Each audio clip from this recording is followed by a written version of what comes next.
Hi, everybody. Welcome. As we look at the headlines, it's going to be another warm and humid day in store for us tomorrow. We'll have the storms tapering off here overnight tonight, and then they'll return again late tomorrow and last through Thursday and into Friday. A few lingering showers.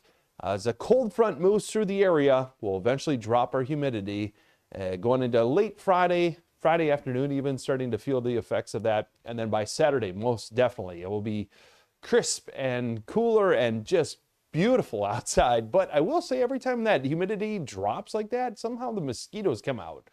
And so just be aware of some of the insects, some of the pests. All right, we're checking things out here on the surface map. We've got this frontal boundary sort of draped up here to the north on our Wednesday with an area of low pressure forming out to the west. That's going to track along that and move up to the northeast. So checking this out, we've got right now a moderate threat of flash flooding as we go into Wednesday night. As I mentioned, those storms kind of returning a little bit late here on Wednesday. And there is a slight risk outside of that. And then into Thursday and Thursday night, technically we have a marginal threat for isolated flash flooding. So we could have some heavy rainfall is the bottom line. And we also have a marginal threat, that's a level 1 out of 5 of severe storms. Wind, hail, pretty much just wind. There is a slight risk off to the west of that. And checking out the flash flooding. So just kind of backtracking a little bit Wednesday night to show you how close that slight risk is in that marginal threat. So it's basically just kind of bisects Jonesboro here. So we have a slight risk and a marginal risk, depending on which side of town you live on.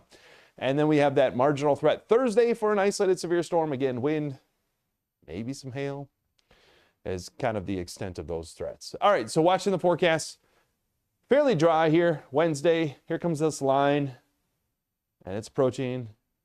Bam, we get hit with some wind. That's around midnight. And then it kind of diminishes and fizzles out as it continues east. So the highest rainfall amounts in the next 7 days will be over towards Fayetteville, Fort Smith, and down through Little Rock. So we're kind of on that edge, and that's why we have that bisecting the town. And so we have the potential of maybe 1 3/4 inches off to the west, and then to the east, maybe a 1/2 inch. That's over the next 7 days. So overnight tonight, dropping down into the mid-60s, mild start. A few showers kind of winding down in the morning. And then all the way up to around 83 degrees for a daytime high. Now we'll stay dry until late again and might hold off until around 11 p.m. for that line of storms to approach from the west. Our winds a little bit gusty at times, around 25 to maybe 30 miles per hour on Thursday, 79 for high. Humidity begins to drop on Friday, and a nice weekend. Again, just watching mosquitoes, especially on Saturday with that high of 73.